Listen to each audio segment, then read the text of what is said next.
조갑제 TV 시청자 여러분 안녕하십니까. 2022년 11월 22일 오후 6시입니다. 지금 세계에서 가장 위험한 인물이 누구냐 하면은 푸틴과 트럼프가 서로 경쟁을 할 것 같아요. 두 사람이 모두 핵미사일 발사 포탄을 누를 수 있는 사람입니다. 그런데 지금 트럼프의 행동을 보면은 어떤 면에서는 트럼프가 더 위험하지 않느냐 하는 생각까지 듭니다. 이 사람이 지금 정상적인 사람이 아닙니다. 부정선거 음모론을 믿으면은 인간이 이상한 방향으로 바뀌어버립니다. 그 예가 윤석열, 황교안 두 사람을 보면 압니다. 트럼프도 부정선거 음모론의 수계격이죠. 근데 이 사람은 지금 나이가 80 가까운데도 하는 행동은 꼭 그 철부지처럼 행동을 합니다.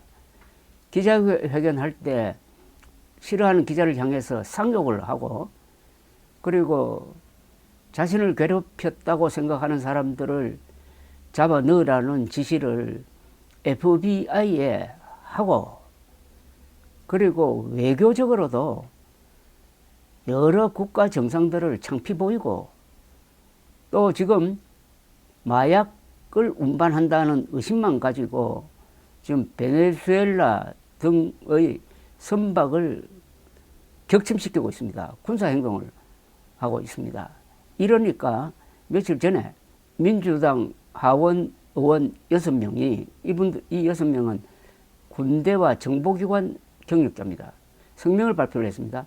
군사와 정보 분야에 종사하는 공무원들은 트럼프가 불법적인 명령을 낼 때는 거기에 저항해야 한다는 이야기입니다. 너무나 당연한 이야기죠. 우리 헌법도 그렇게 규정을 하고 있습니다. 이러니까 트럼프가 발작을 해가지고 이들은 사형감이다, 잡아 넣어야 한다 하는 이런 막말을 쏟아 부어도 미국에서 별로 저항이 없어요. 그리고 더 황당한 것은 백악관이라는 유서 있는 건물의 이스트 윙, 즉 동쪽 부분을 때려 부숴버리고 말았습니다. 거기에 자기가 멋대로 원하는 어떤 연회장을 만들겠다고 합니다. 유서 깊은 역사 있는 건물을 부수려면 무슨 절차를 밟아야 되는데 그거 다 쌍욕해버리고 이렇게 합니다. 그러니까 지지율이 좀 떨어지고 있습니다. 최근의 보궐선거에서 참패를 했습니다. 이 사람이 외교 분야에서 이런 짓을 하면은 어떻게 해야 될까 하고 조마조마하고 있는 나라가 바로 우크라이나인데 드디어 폭탄이 터졌어요. 트럼프가 우크라이나에 최후 통첩을 했습니다. 이 휴전안을 받아들여라 해가지고 28개 조항을 젤렌스키 대통령에게 제시를 했는데, 이걸 읽어보면은 이거는 트럼프가 만든 게 아니고 푸틴이 만들어가지고 트럼프에게 준 걸 트럼프가 젤렌스키에게 들이대는 그런 꼴입니다. 거의 대부분이 러시아가 요구했던 일종의 항복 문서 비슷한 겁니다. 항복 문서를 요구하는 거예요. 이런 것을 그동안에 서방 세계가 다 반대하고 일소에 붙였던 것인데, 트럼프는 그걸 받아가지고 지금 요대로 휴전 안 하면은 원조 끊겠다고 목을 조르고 있습니다. 이 인간이 왜 이렇게 됐느냐. 이것 역시 부정선거 음모론이라는 정신병에 걸린 명과, 그리고 대통령이 되기 전에 모스크바를 방문한다든지 했을 때 러시아 정보기관에 약점이 잡혀 있기 때문이 아닌가 하는 의문까지 들지 않을 수 없을 정도로 황당무계한 짓을 하고 있는데, 우크라이나는 정말 지금 생존의 기로에 서 있습니다. 그래서 젤렌스키 대통령이 어제 국민들에게 이렇게 털어놓았습니다. 우크라이나 역사상 가장 어려운 국면에 처했다. 우크라이나의 존엄성을 지킬 것인가, 아니면 미국과 헤어질 것인가 하는 그런 고민까지 털어놓을 지경에 이르렀습니다. 서방 세계 중에서 유럽 국가는 여기에 반대합니다. 프랑스, 영국, 독일은 미국의 이 제안에 반대하는 입장임을 밝혔습니다. 물론 앞으로 협상이 시작되겠죠. 그러나 이런 최후 통첩을 들이댔다는 게 바로 푸틴이 트럼프를 갖고 논다. 그 이유는 푸틴이 트럼프의 약점을 잡고 있다. 라고 볼 수밖에 없는 상황을 만들었습니다. 28개 조항이라는 게 현재 러시아가 불법 침략을 해가지고 장악하고 있는 동부 지역을 그냥 러시아에 넘긴다는 겁니다. 플러스 지금 우크라이나가 장악하고 있는 일부 지역까지 같이 러시아로 넘겨주라는 겁니다. 완전히 영토를 포기하라는 겁니다. 그리고 나토에 가입하지 않는다는 약속을 하라는 겁니다. 플러스 지금 우크라이나 병력이 한 100만 명이 됩니다. 그걸 줄여가지고 60만 명으로 묶어가지고 동결하라. 그 이상은 증강하면 안 된다. 이런 이야기를 합니다. 그리고 100일 안으로 선거를 하라. 이건 내정 간섭 아닙니까? 아니, 이건 우크라이나가 항복했을 때 하는 요구 아니겠습니까? 그리고 트럼프는 오늘 목요일까지 답변을 달라고 압박을 하고 있습니다. 이렇게 되면, 만약 이걸 받아들이면 우크라이나는 그냥 실질적으로 무장해제돼 버리는 겁니다. 그리고 중립국이 되는 건데, 나토에 가입하지 않으니까 중립국이 되는데, 중립국이 자기 나라를 지키려면 막강 군사력이 있어야 되는데, 군사력도 제한하겠다는 겁니다. 여기에 이 제안에 물론 당근이 있긴 있어요. 그동안에 러시아 재산을 동결시킨 거 있는데 한 1,000억 달러 되는데, 그걸 가지고 뭐 우크라이나 재건 사업에 쓰도록 하겠다든지 뭐 등등 이런 건데, 그건 별 의미가 없는 겁니다. 우크라이나 재건 사업이라고 해놓고 사실은 러시아에 돈을 넘겨주는 그런 구조를 만들어 놓고 있습니다. 그리고 휴전 조건 중에 하나가 러시아에 대한 국제사회의 경제 제재를 푼다. 러시아가 G8 회의에 다시 참여할 수 있도록 한다. 이건 완전히 푸틴에게 보상해 주는 겁니다. 전쟁 범죄자 푸틴을 벌주어야 될 텐데. 그리고 이 전쟁에서 있었던 전쟁 범죄 혐의에 대해서는 다 없는 걸로 한다. 주로 전쟁 범죄는 푸틴이 저지른 것 아닙니까? 푸틴을 국제형사재판소에 세워가지고 감옥에 보내야 되는데 그것도 안 한다. 뭐 이런 등등입니다. EU에는 가입하도록 하겠다.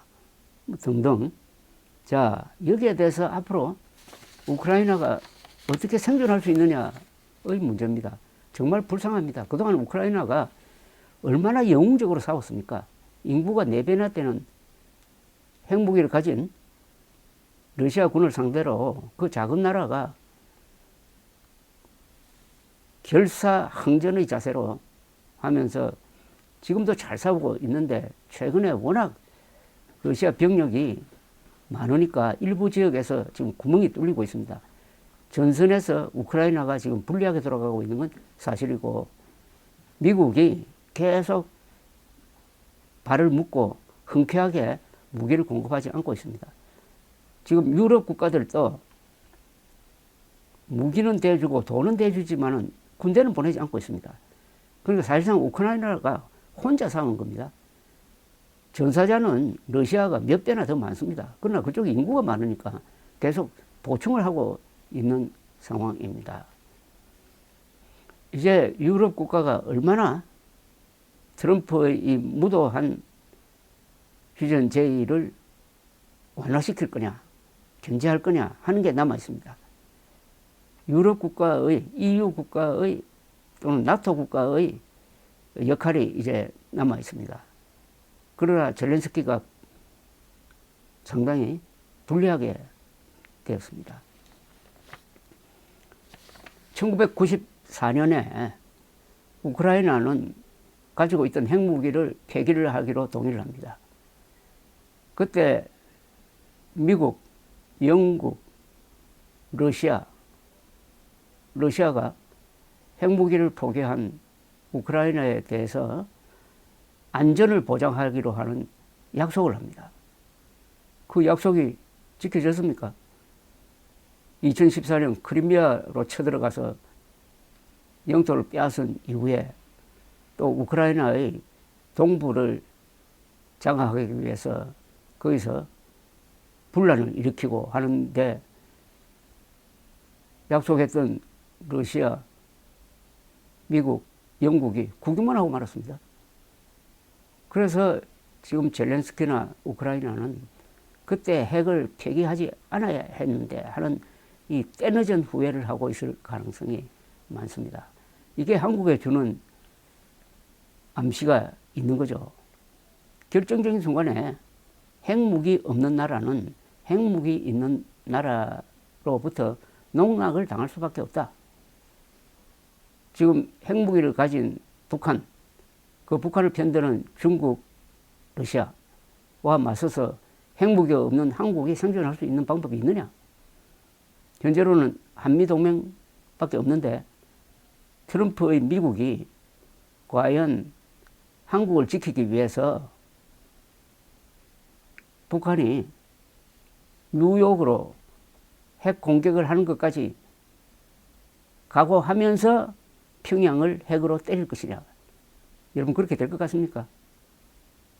만약 핵무기를 먼저 얻어맞아 가지고 서울이 초토화되었을 때 이미 망해버린 한국을 지키기 위해서 미국이 평양을 핵무기로 공격을 하겠습니까? 이런 걸 생각을 하면은 우리도 언젠가는 우크라이나처럼 때늦은 후회를 하게 될 가능성이 있는 겁니다. 북한이 핵무장했을 때 당연히 우리도 자위적 핵무장을 해야 되는데 한미동맹에 의존하면서 우리는 그냥 웰빙에 집착하고 정치권은 싸움박질에 나를 보내다가 어느 순간 지금의 우크라이나 같은 신세가 되지 않는다는 보장이 없다는 교훈을 주고 있습니다. 트럼프 같은 인간이 백악관의 주인이 되어 있으면은 한국의 안전은 장담할 수 없는 겁니다. 1950년 6월 25일 북한군이 남침했을 때 백악관에 있었던 사람은 해리 S. 트루먼 대통령이었습니다. 남침 보고를 받자마자 무슨 수를 쓰더라도 저 개자식들을 막아야 합니다. 라고 했습니다. 이승만 대통령 또한 남녀노소가 몽둥이와 돌멩이를 들고 나와서라도 끝까지 싸우겠다고 했습니다. 한국과 미국의 이 위대한 지도자가 결심을 하니까 대한민국이 살아남고 대한민국이 번영하고 그리고 서울올림픽을 통해서 동구 공산권이 무너지는 계기도 만들고 한 그런 자랑스러운 역사가 있습니다. 그러나 지금은 백악관 주인이 트루먼 같은 사람이 아니라 트럼프와 같은 음모론자, 일종의 정신질환자입니다. 이럴 때 우리의 살 길은 뭐냐? 우선 국내가 단합이 돼야 됩니다. 외교 안보에 관한 한 여야가 없어야 합니다. 그렇게 국민을 통합할 1차적인 책임은 이재명 대통령에게 있다는 것은 뭐 더 말할 필요가 없다고 생각합니다. 대한민국이 몇 년 뒤에 오늘의 우크라이나 신세가 되지 않으려면 지금부터 정신 차려야 합니다. 감사합니다.